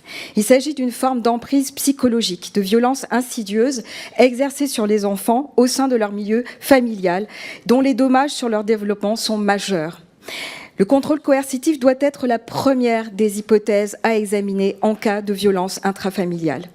Monsieur le ministre, l'Assemblée nationale a adopté en janvier 2025 une définition du contrôle coercitif pour les violences conjugales. Peut-être est-il temps aujourd'hui de penser à son extension à la protection de l'enfance. Je rappelle qu'il s'agit de violences qui ne laissent pas de traces visibles, mais qui sont précurseurs de féminicide et d'infanticide. Et il faut permettre aux juges de qualifier l'emprise parentale. Je crois que cette évolution de notre législation permettrait une intervention plus précoce, avant même que les violences physiques ne surviennent. Je vous remercie, Monsieur le Ministre. Merci beaucoup, Madame Charlotte Parmentier-Lecocq pour le groupe Horizon. Oui, merci beaucoup, Madame la Présidente. Moi, je voudrais d'abord remercier Monsieur le Ministre parce que si ce texte est à l'ordre du jour, c'est en grande partie grâce à lui. Je connais sa détermination et sa préoccupation pour les enjeux de la protection de l'enfance. Je suis élue du Nord comme Monsieur le Ministre, où il y a 23 000 enfants qui relèvent de l'ASE et où chaque jour on tente de soutenir les professionnels pour régler ces situations. Si on a aussi plus de moyens pour la justice, contrairement à tout ce qu'on vient d'entendre et qui me révulse, parce que utiliser l'émotion sur un tel sujet et propager des mensonges comme ça, c'est S'il vous plaît, on laisse l'opérateur. Absolument révoltant. S'il Je vous veux plaît. vraiment insister sur le fait que nous avons de la chance d'avoir un ministre qui se préoccupe de ces questions et qui présente aujourd'hui ce texte. S'il vous plaît, on respecte l'orateur. Vous avez dit que pour la première fois, c'est un texte qui est coporté justice et santé, famille. Et je crois que c'est là aussi un marqueur important. Les professionnels de terrain le disent, ils attendent de la coordination. Ils attendent de la fluidité entre les différents acteurs. Les comités départementaux de protection de l'enfance ont été mis en place il y a 3 ans. Ils sont expérimentés dans 10 départements maintenant. Je voudrais avoir votre avis, Monsieur le Ministre, sur l'opportunité de généraliser ces comités départementaux. Donc, on peut même se poser la question pourquoi ils n'existaient pas auparavant, mais aussi sur la manière dont on peut les prolonger, les rendre aussi efficaces dans les capacités à permettre que les professionnels travaillent ensemble, qu'il y ait plus de fluidité entre les travailleurs sociaux et la justice, ainsi que l'ensemble des acteurs, notamment l'éducation nationale, qui est également co-signataire de ce texte. Je vous remercie. Merci beaucoup. Si on peut essayer de respecter, même si on n'est pas d'accord avec ce que dit un orateur, ce que disent les personnes, ça peut être intéressant, ça permet à tout le monde aussi d'entendre. Et je pense que pour le sujet qui est le nôtre, qui est les droits des enfants, on a besoin de s'entendre, le but étant qu'à la fin, ne reste que l'intérêt des enfants à l'issue de ce texte. Madame Constance de Pellichy pour le groupe Liberté, Indépendants, Outre-mer et Territoires. Merci Madame la Présidente, Monsieur le Ministre.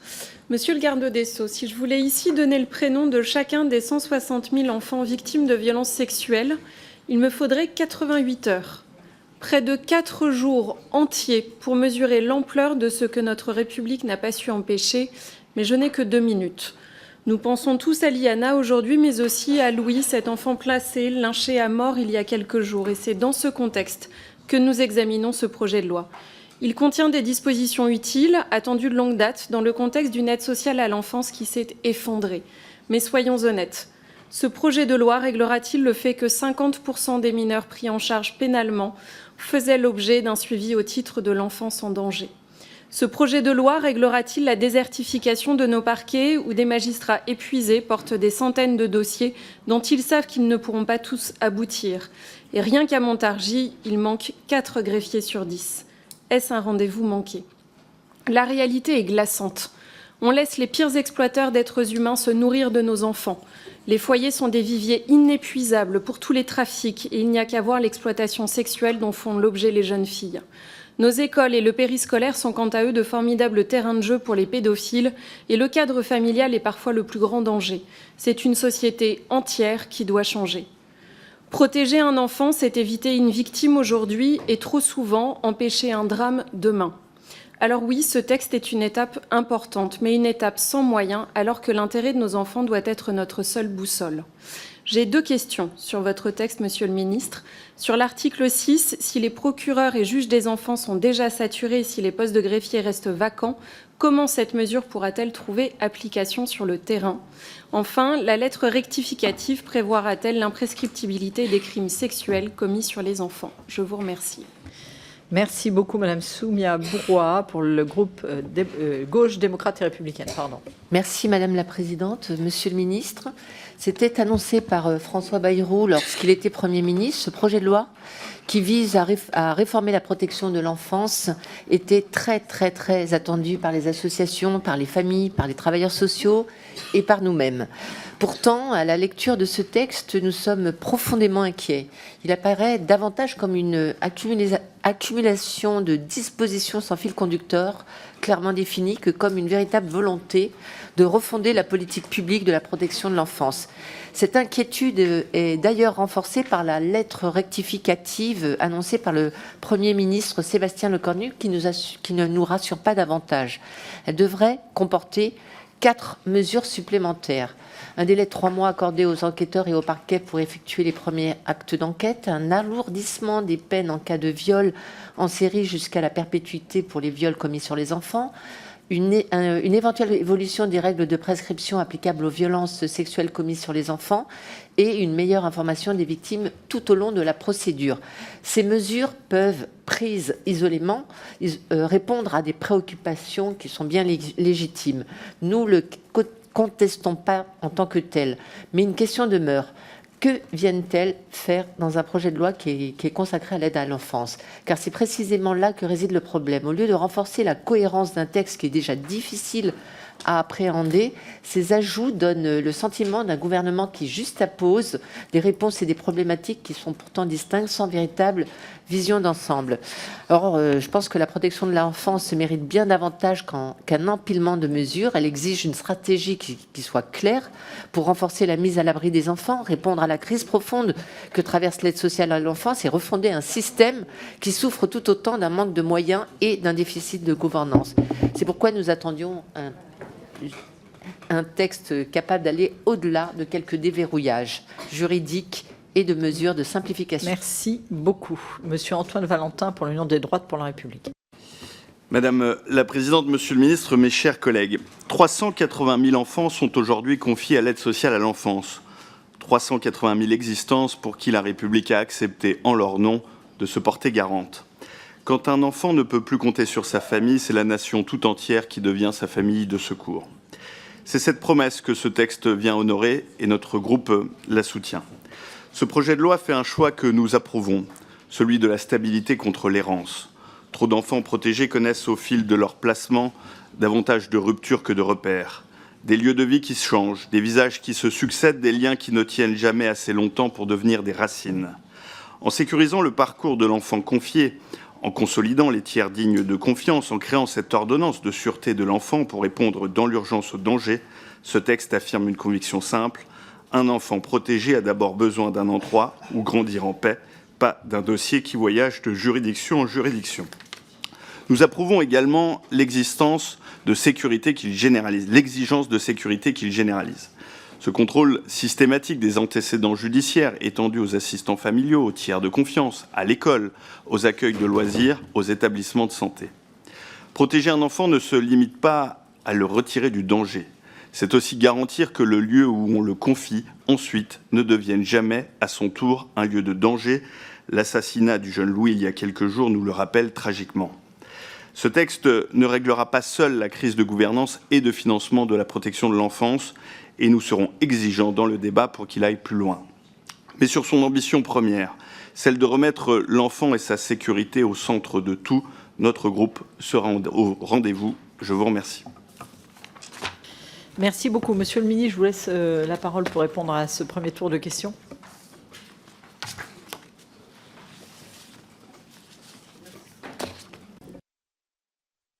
Merci beaucoup. Peut-être d'abord sur la question des moyens, parce que j'entends de la part de la gauche de la commission et de l'hémicycle des questions de morale. Que faisiez-vous Ben, écoutez, quand les Verts, les communistes et les socialistes étaient en responsabilité, le nombre de magistrats, en 2012, c'était 8 442.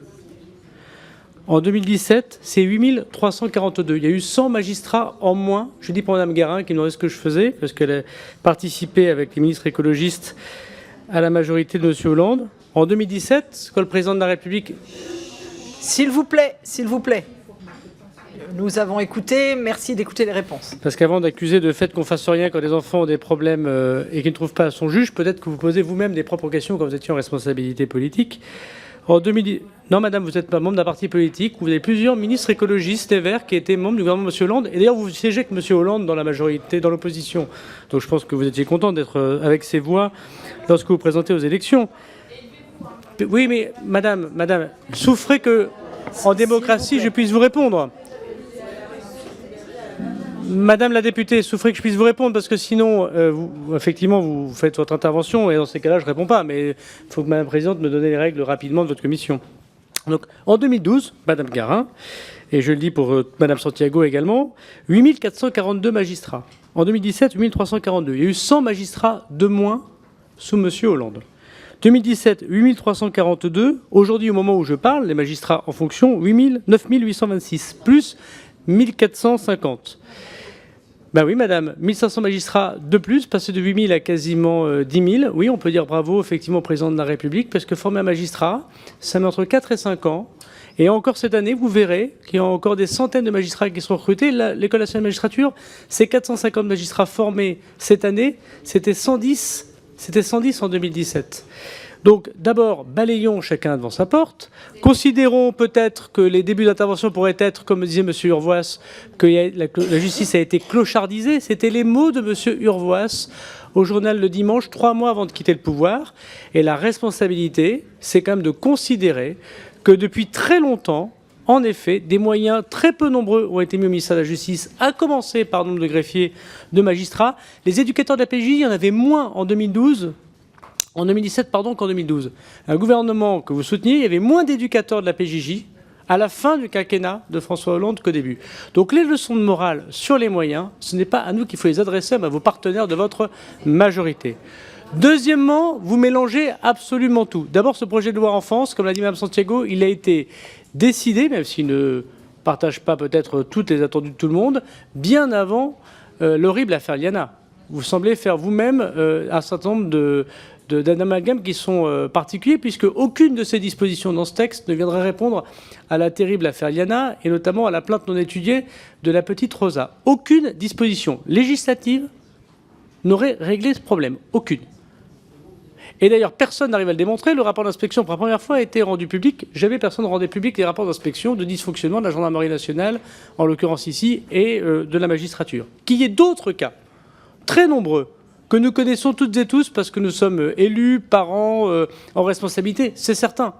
Qu'il faille davantage de juges pour enfants, j'en ai créé 60 depuis 1 an, je suis d'accord. Qu'il faut plus d'éducateurs de la PJJ, qu'il faut plus de greffiers, qu'il faut plus de psy, je suis totalement d'accord. Mais dans ce cas extrêmement précis, ne mélangeons pas tout. Cela n'a strictement rien à voir avec l'affaire Rosa et l'affaire Liana. Parce que l'affaire Rosa, ce n'est pas l'aide sociale à l'enfance, c'est une maman qui vient voir les services de gendarmerie, puis les services du parquet, qui a en quelques semaines un psy, une UMJ, une salle Mélanie, une audition, une qualification, et qui ensuite n'est pas suivi ni d'enquête, ni d'acte d'OPJ, ni de relance du parquet. Ça n'a strictement rien à voir avec une modification. Et je trouve particulier que des gens qui, à chaque fois, lorsque j'étais ministre de l'Intérieur, me disaient « Ah ben voilà, il réfléchit à un scandale, une loi », maintenant c'est une loi parce qu'il y a un scandale. Donc regardons les choses telles qu'elles sont. Cette loi enfance, elle répond à des objectifs de politique publique que nous partageons depuis très longtemps. Et si vous m'avez suivi dans ce que je disais depuis très longtemps, et oui, bien sûr, on peut parfois rater de pouvoir mettre à l'ordre du jour tel ou tel texte dans un collectif gouvernemental. Ça vous arrivera quand vous serez en responsabilité, c'est une évidence. Et il n'y a aucun problème sur ce point. Mais je voudrais dire à Mme Santiago que je ne sais pas quelle est la disposition de la justice qui est dans son rapport qui n'est pas dans le texte que je vous présente. Que vous ayez des craintes, que vous ayez des interrogations, que vous ayez même des regrets, Madame Santiago, de votre excellent rapport, je vous ai reçu à plusieurs reprises, vous le savez très bien, sur d'autres domaines ministériels, je peux l'entendre, et j'en suis solidaire de mes collègues du gouvernement, mais quelle est la disposition attendue du ministère de la Justice, voire même quelle disposition de la Civise a été dite qui n'est pas dans les textes que je vous ai proposés. La seule qui n'est pas dans les textes, c'est l'imprescriptibilité des crimes pour mineurs, et vous n'êtes pas tous d'accord sur ce point. Et je suis pour la prescriptibilité des crimes sur mineurs. Citez-moi la disposition de la Civise ou la disposition du rapport Santiago, pardon de parler comme ça, justice qui n'est pas dans les textes que je vous ai proposés. Donc, objectivement, vous faites, me semble-t-il, un peu de politique et, comme le dit Mme Catala, beaucoup de communication, alors que nous devrions tous collectivement nous dire que c'est un sujet qui devrait être assez dépolitisé et assez désidéologisé. L'avocat de l'enfant obligatoire, 300 millions d'aides juridictionnelles, c'est le gouvernement qui va l'accepter et qui va le mettre en place. Ça fait très longtemps qu'on le demande, on ne l'a jamais mis en place, on se demande pourquoi. La formation obligatoire des magistrats si on ne siège pas, c'est demandé depuis tout le temps. Personne n'a jamais mis en place. La plainte avec aide juridictionnelle pour les victimes de viol, qu'ils soient enfants ou qu'ils soient adultes, c'est nous qui le faisons. L'ordonnance de sûreté, c'est nous qui le faisons. Alors, en ce qui concerne la disposition qui consiste à dire, c'est quand même très bizarre que vous faites une loi rectificative sur des dispositions alors qu'on n'aura pas le temps d'étudier, voire c'est du populisme pénal, c'est exactement ce que demande, parce que les dispositions que nous présentons la rectificative, elles sont, pour la plupart d'entre elles, dans la loi intégrale. Donc il faut savoir ce que l'on souhaite. Est-ce qu'on veut une loi modifiée avec effectivement des drames qui sont connus en anticipant des dispositions de la loi intégrale puisqu'on a un vecteur, ou est-ce qu'il ne faut pas le faire? D'ailleurs, je constate, entre nous soit dit, que ce n'est pas tout à fait que pour les enfants, la loi intégrale, vous le savez bien. Donc il faut quand même que nous ayons des vecteurs. On a un projet de loi, profitons d'utiliser les bons vecteurs de la loi intégrale qui concernent les enfants, notamment l'encadrement de l'enquête préliminaire, c'est dans la loi intégrale. La répression des viols sériels, c'est demandé par le groupe socialiste au Sénat, sur le violeur de la Meuse ou dans l'affaire Pellico. Les renforcements des contrôles des accueils de mineurs, c'est dans des dispositions proposées par la Civise. Leur information des familles pour les sortants de prison, c'est la Civise. Et même l'exclure les auteurs d'infractions sexuelles, la libération sous contrainte de plein droit, j'en avais parlé au juge Durand lorsqu'il a rendu son premier rapport. Donc je veux bien que d'un côté, on réclame une loi, on fait des manifestations, et je le comprends et je l'entends. Quand le gouvernement fait des modifications par la loi, on dit qu'il ne fallait pas le faire. Donc j'ai un peu l'impression quand même que le problème n'est pas tant la protection des enfants, mais le gouvernement que vous combattez. Et je le regrette un peu de faire de la politique sur ce point. Sur les questions qui me sont posées, et notamment qui s'adressent aux questions de fond du texte. Je pense que sur l'OSE, j'ai répondu à l'interrogation pour Mme Sertrière et pour Mme Santiago, on aura l'occasion d'en reparler. Mais il est vrai que pour le recours au tiers digne de confiance, notre sujet, c'est de rendre obligatoire, Madame la députée, que dans les 3 mois, la recherche et l'évaluation du tiers digne de confiance, qui est de la responsabilité du conseil départemental. Hein. Ça ne veut pas dire qu'il n'y a pas d'autres problèmes, évidemment, pour le département, hein, notamment de moyens, pour trouver si un membre de la famille ou une personne de confiance peut l'accueillir dans des bonnes conditions. Pourquoi? Parce que vous savez bien que les familles d'accueil, il y en a de moins en moins. Et c'est aussi une question qu'on peut poser à la société. Toute la société veut qu'on accueille mieux les enfants, mais il y a moins en moins de familles d'accueil. Peut-être qu'on pourrait se dire que tous ensemble, on a une part à apporter à nos concitoyens et aux enfants qui ont des difficultés. Ce n'est pas qu'une question de politique, de moyens et de parlement ou de gouvernement. C'est aussi une question, me semble-t-il, de société. Sur la question de la clause de réévaluation, je suis d'accord sur la réévaluation sur le contrôle d'honorabilité. Sur le contrôle coercitif, Madame Petit, je suis d'accord. J'ai pris la première circulaire après le rapport de Mme Joly-Cause et de M. Corbeau pour l'obliger dans les cours d'appel administratives. Mais comme j'ai déjà dit, les circulaires, ce sont des circulaires d'organisation qui ne sont pas contraignantes. Aujourd'hui, il y a une dizaine de cours d'appel qui l'ont fait sur les 36. Mettons-le dans la loi. Et pourquoi pas, mettons-le dans la loi intégrale. J'ai un certain nombre de dispositions, et je vois que la présidente souhaite que je réponde le plus rapidement possible. J'ai notamment la question qui a été posée sur le raccourcissement des délais de l'article 2 par Madame Blanc. Moi, je pense qu'on a, comme je l'ai dit, un débat sur le raccourcissement des délais.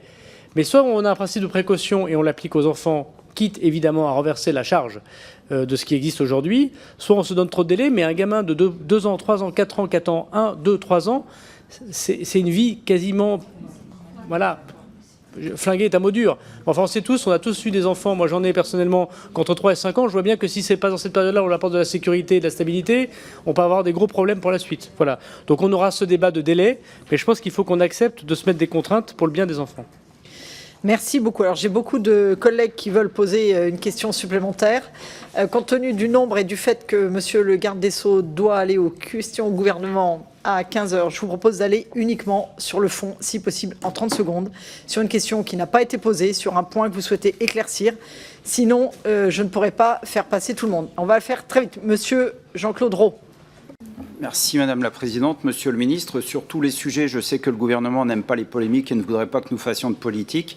Aussi, je ne vais pas citer les noms de tous les enfants morts sous les coups des adultes, de ceux violentés alors qu'ils étaient confiés à l'État, ni de tous ceux qui auraient dû être protégés mais qu'on n'a pas su écouter. Je ne vais pas le faire parce que nous n'en pouvons plus de compter les enfants que notre système a trahis. Les associations alertent depuis tant d'années, mais vous ne voulez pas les écouter. Quand elles réclament 3 milliards pour la protection de l'enfance, votre président leur assène sèchement « Je ne veux pas entendre parler de moyens ». Les élus vous interpellent encore et encore, mais vous ignorez leurs demandes, comme celle de ma collègue Marie-Charlotte Garin, pour un budget suffisant. Vous lui répondez que vous ne couperez plus dans le budget actuel, sans l'augmenter donc. Les juges des enfants dénoncent leurs conditions de travail insoutenables. Merci de conclure, s'il vous plaît. Et donc, Monsieur le Ministre, combien d'enfants devront encore être maltraités, exploités, violés ou devront mourir avant que vous ne consentiez enfin à dégager le budget nécessaire à la protection de l'enfance? Merci Madame Émilie Bonnivard. Oui, merci Madame la Présidente. Monsieur le Ministre, moi j'ai une question sur la formation spécifique des OPJ, donc des enquêteurs en gendarmerie et en police. Est-ce que vous seriez pour l'obligation de la formation au protocole NICHD pour toute audition d'enfants? Il n'y a pas d'obligation aujourd'hui. Je pense que ce serait quelque chose de très positif pour la crédibilisation de la parole. Autre chose, l'obligation de la présence d'un psychologue lors de ces auditions qui peut également renforcer la crédibilisation de la parole. Sur la question du délai de 3 mois pour les premiers actes d'enquête, les magistrats me disent, en fait, la qualification juridique ne distingue pas le risque et le degré d'urgence. Donc comment, dans les 3 mois, vous allez, sur les violences sexuelles, distinguer, en tout cas pour cibler les situations les plus urgentes, les plus graves, permettre que ce soit ciblé là-dessus à moyen constant? Merci beaucoup. Je suis désolée, mais pour essayer d'en faire passer un maximum, restez bien sur les questions, s'il vous plaît. Madame Caroline Parmentier. Oui, merci Madame la Présidente. Monsieur le garde des Sceaux, ce projet de loi clôture pour vous un mois horribilis. Vous avez été considérablement fragilisé par les appels à la démission, mais aussi par la fronde des avocats, la rupture avec les magistrats et la plainte hier de la petite Rosa. Il se trouve précisément que ce nouveau projet de loi crée de nouveaux outils. Ordonnance de sûreté de l'enfant, contrôle renforcé, réévaluation plus rapide des situations. Or, l'ensemble des professionnels nous alerte sur le manque de moyens d'éducateurs, de greffiers et de moyens dans tous les départements.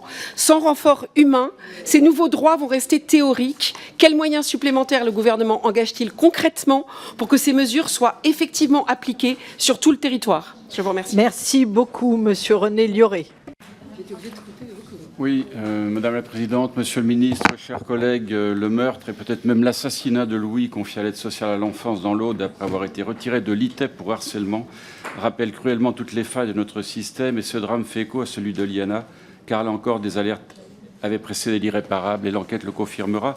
Ma question, pour faire court, Monsieur le Ministre, l'article 6 crée une nouvelle ordonnance de sûreté de l'enfant afin de permettre une intervention plus rapide face aux situations de danger.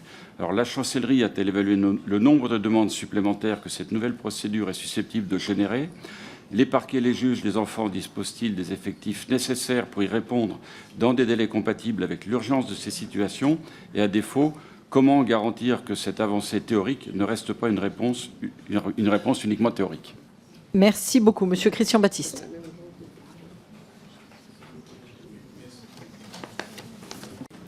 Merci Madame la Présidente. Monsieur le Ministre, nous examinons votre projet de loi relatif à la protection des enfants. Un texte qui engage, dites-vous, l'avenir de 380 000 enfants protégés, mais à le lire, une absence saute aux yeux, les Outre-mer. Alors, Monsieur le Ministre, comment légiférer sur la protection de l'enfance sans le moindre diagnostic chiffré pour le territoire dit d'Outre-mer? Allez-vous inscrire dans ce texte les moyens humains, budgétaires et statistiques pour que les Outre-mer attendent pour que la protection de l'enfance ne soit pas un vain mot? Dans ce projet de loi, un élément est manquant, les moyens. Êtes-vous prêt à soutenir la création d'un observatoire des violences sexuelles sur mineurs dans les Outre-mer, si nécessaire par décret, et garantir aux juridictions ultramarines les moyens d'exécuter leurs propres décisions? Nous exigeons des chiffres, pas des promesses.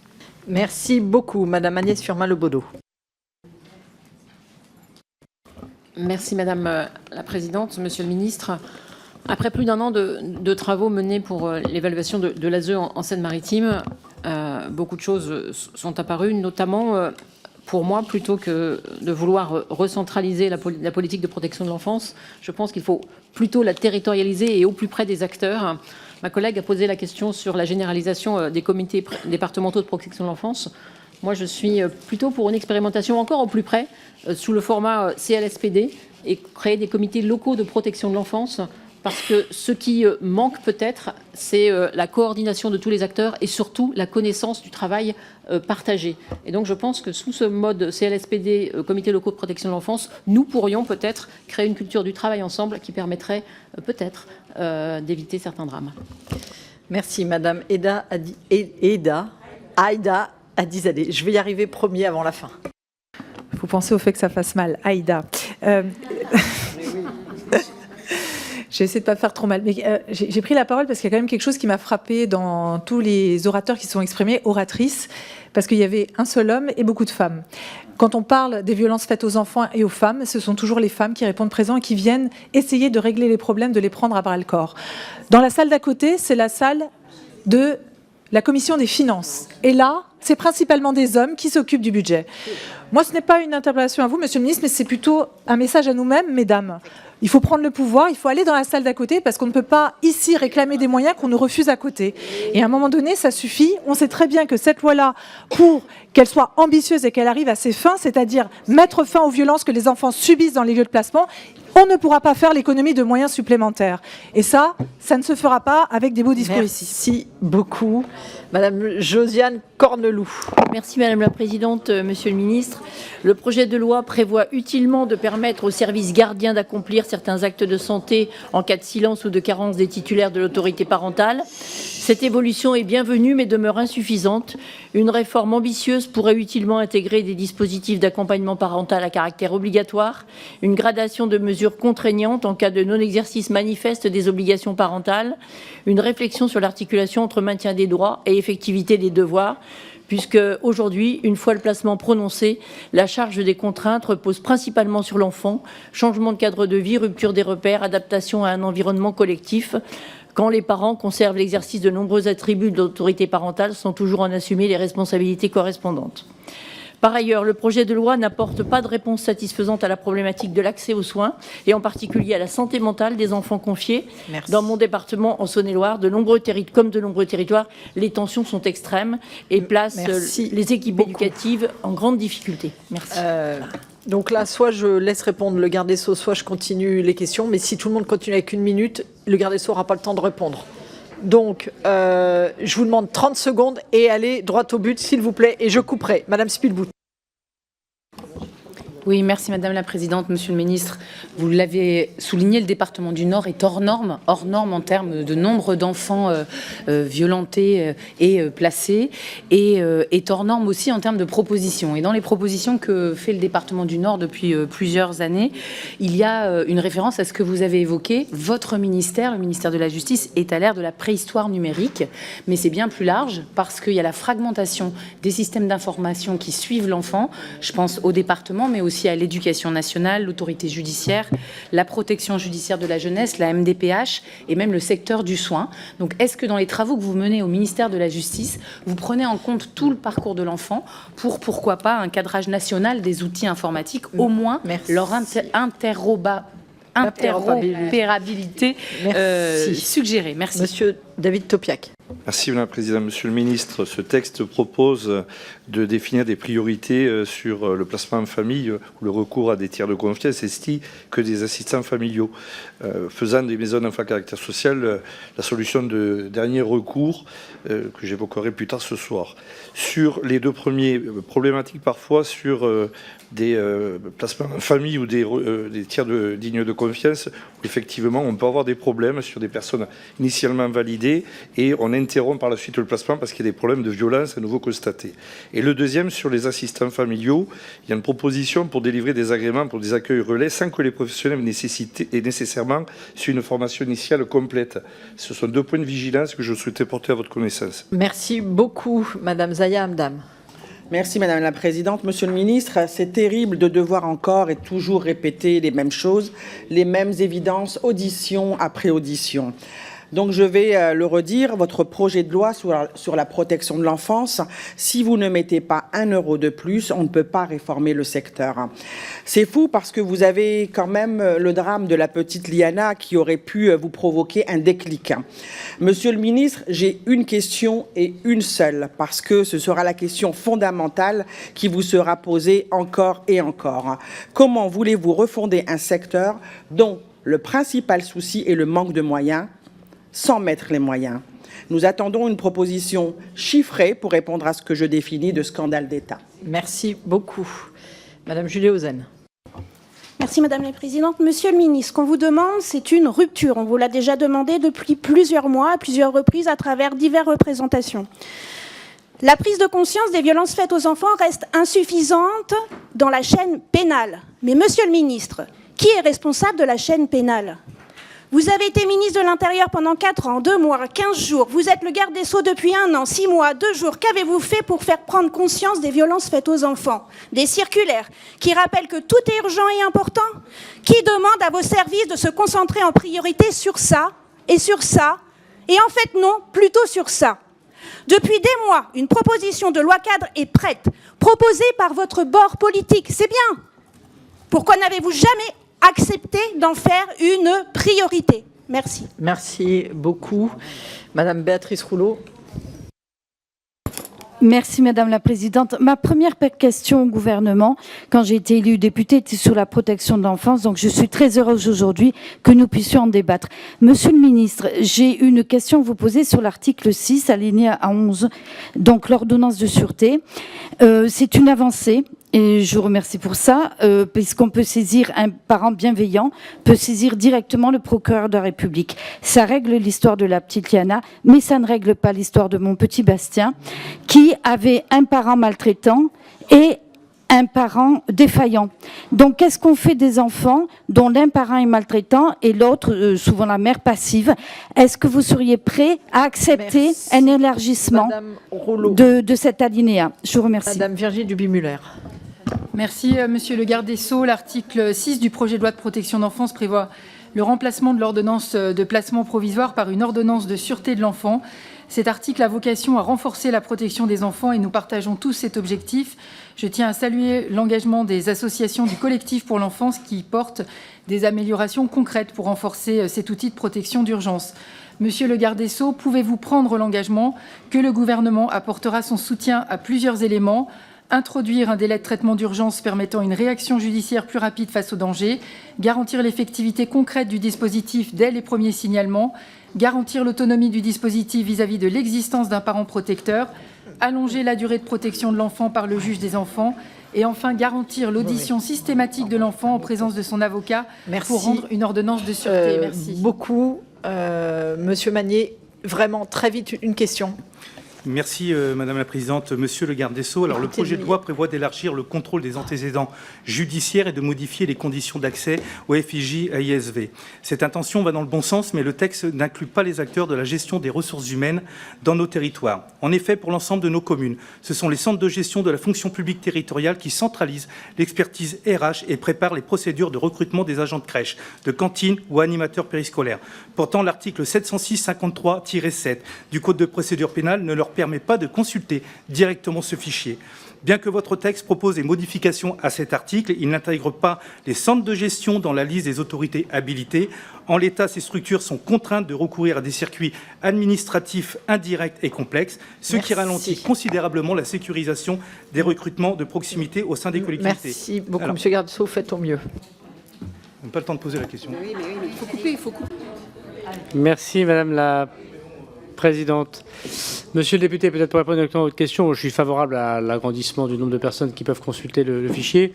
Cependant, je veux dire que dans le scandale du périscolaire à Paris, pour prendre cet exemple, ayant été maire moi-même, et je vois la difficulté qu'ont les maires à gérer des contrats courts avec des gens qui sont en contact avec les enfants.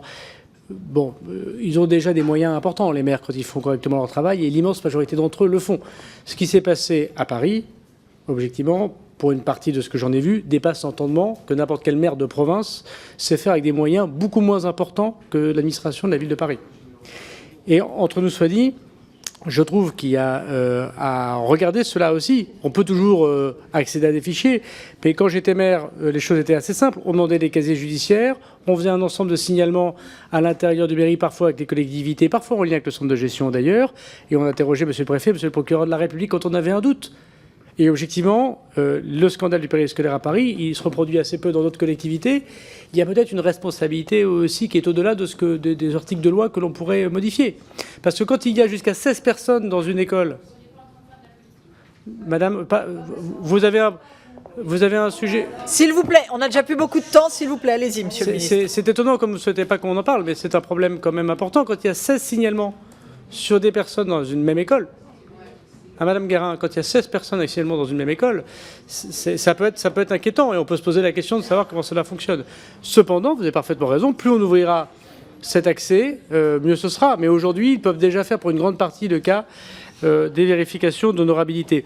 Le plus embêtant, me semble-t-il, aujourd'hui, c'est des plateformes type nounou.com, pour la citer, parce qu'il y a une affaire qui m'a été portée à ma connaissance, sur laquelle je ne rentrerai pas dans le détail parce qu'il y a une instruction en cours, ou des gens qui ont été condamnés alors qu'ils sont au FIJES peuvent continuer à passer par des plateformes et s'inscrire pour garder des bébés ou des enfants. Ça me paraît encore plus urgent, me semble-t-il, que ce que peuvent faire des collectivités locales désormais.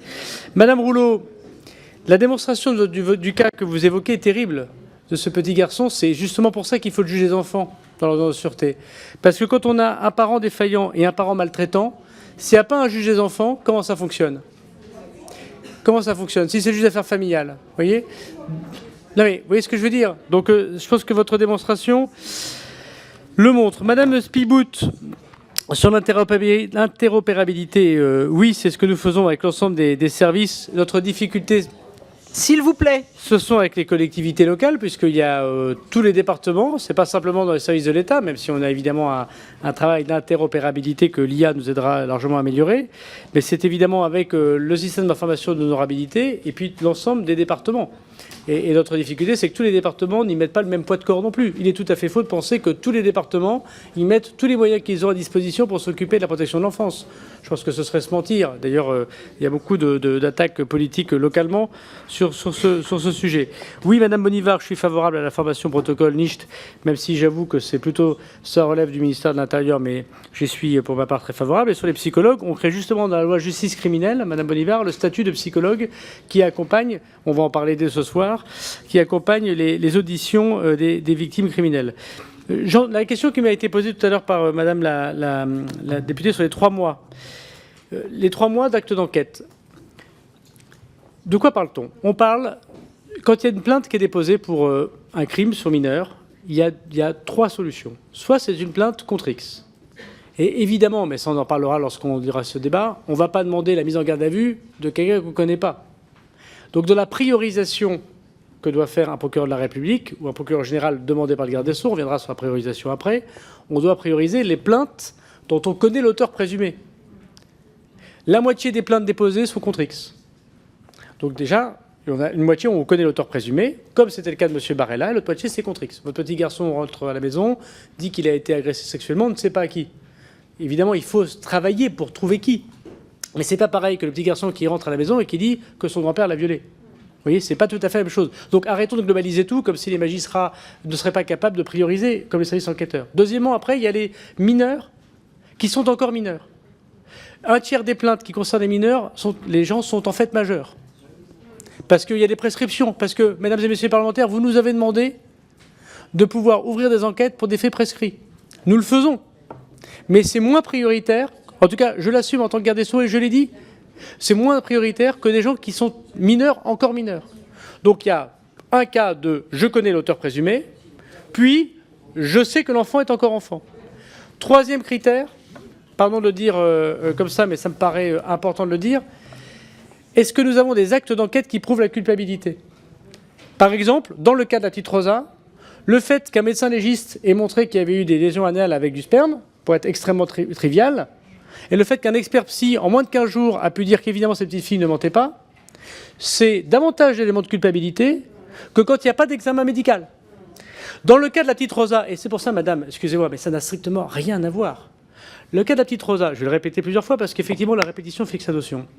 C'est une maman dont la petite fille aurait été violée plus de 50 fois, qui dépose plainte à la gendarmerie nationale. Les gendarmes font extrêmement bien leur travail. Elle a déjà été avec un certificat médical, cette maman, qui montre que sa petite fille a des lésions anales. Il y a une UMJ, incroyable, c'est celle que nous avons créée pendant que j'étais ministre de l'Intérieur. Il y a une salle Mélanie, incroyable, c'est celle qu'on a créée pendant que j'étais ministre de l'Intérieur. La gamine, elle est entendue pendant 4 heures. L'UMJ constate les lésions anales. La psy, incroyable, au bout de 3 semaines, il y a un psy. C'était pas le cas il y a 5 ans. Hein. Il y a un psy qui constate que ces petites filles ne ment pas. Le dossier, il est ficelé. Incroyable, dans le casier Cassiopée, qui marche, il y a les antécédents judiciaires de M. Barella. Et là, on sait très bien que ce monsieur est potentiellement un auteur de violences sexuelles. On a les éléments qui montrent que cette petite fille a été violée. Et qu'est-ce qui a été priorisé? Rien. Voilà. Et donc ça ne demande pas des moyens supplémentaires. Ça demande que quand on a un auteur, donc quand on connaît les antécédents judiciaires, quand on a l'expert médical, quand on a l'expert psy et quand on a le casier judiciaire, pardon, mais le raisonnement qui consiste à dire l'auteur est dans le Gers et la victime est en Haute-Garonne, donc on a un peu le temps puisqu'on protège la victime, c'est un raisonnement qui ne correspond pas à ce qu'on demande, puisqu'il y a sans doute d'autres enfants qui sont victimes. Mais madame, mais les plaintes contre moi, j'en ai eu beaucoup, parce que quand vous serez ministre, vous verrez qu'il y aura plein de plaintes. Madame la députée. Oui, mais très bien, mais moi, ne vous inquiétez pas. C'est la première fois que j'entends le Rassemblement national porter à ce point l'aura de la justice, et j'en suis très heureux. Mais madame la députée, quand vous serez en responsabilité, vous verrez bien que c'est pour ça qu'on a créé une Cour de justice de la République. C'est pour éviter que le chef d'administration, madame la députée, ne subisse pas des pressions de plaintes, parce que des plaintes déposées, j'en ai eu de la part de narcotrafiquants et de terroristes islamistes. Voilà. Et ben voilà, madame, c'est pareil. J'en ai eu beaucoup quand on est en responsabilité de plaintes déposées. Vous savez, la judiciarisation de la vie politique, c'est malheureusement ce qui empêche la vie politique de fonctionner. Mais personnellement, j'assume, je ne me suis pas planqué et j'assume mes responsabilités.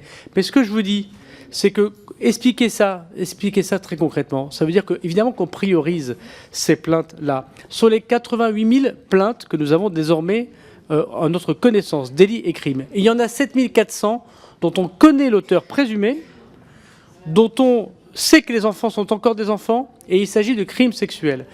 La justice française, même si elle est parfois débordée, parfois qui subit un manque d'OPJ, et tout ça est vrai, bien évidemment, elle est capable d'étudier 7500 plaintes qui concernent des crimes sexuels sur mineurs.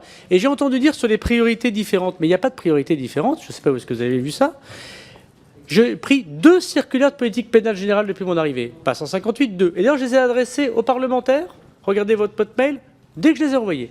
J'ai 2 priorités, on les partage peut-être pas tous, hein.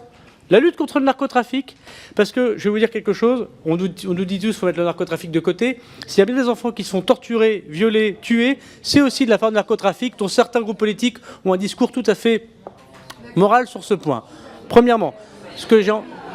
Mais c'est un fait... S'il vous plaît. C'est un fait incontestable. Très bien. Mais c'est un fait... Il y a eu des propos, non mais j'entends, mais il y a eu des propos aussi polémiques de chaque côté. C'est un fait. Il vous a écouté sans intervenir. Il vous a écouté sans intervenir sur certains propos. Souffrez qu'il puisse vous répondre. C'est un fait incontestable. J'ai même entendu des parlementaires, madame rapporteure de votre corps politique, expliquer sur le plateau télé que c'est parce qu'on avait lutté contre le narcotrafic qu'on traitait moins les plaintes de viols sur mineurs. Je pense qu'on est capable de faire les deux. Il y a une première priorité qui est le narcotrafic. Quand des gamins de 14 ans assassinent dans les rues de Marseille en appliquant des contrats, ou quand des gamins de 11 ans sont torturés, violés et tués dans des caves, que ce soit à Roubaix, en Seine-Saint-Denis ou dans la région lyonnaise, c'est une atteinte aux mineurs. Bien. Et le deuxième sujet, ce sont les violences faites aux femmes et aux enfants. Il y a plein d'autres sujets. Il y a des délits routiers, il y a les escroqueries, il y a les cambriolages, il y a les atteintes aux biens de manière générale. Elles sont moins prioritaires. Dans une politique normale et classique, quand on a plein de moyens, on fait tout. Bien sûr que j'entends ce débat de moyens. C'est justement parce qu'on n'a pas de moyens qu'on fait des priorités de politique pénale. C'est l'article de compte du procédure pénale qui me donne cette consigne.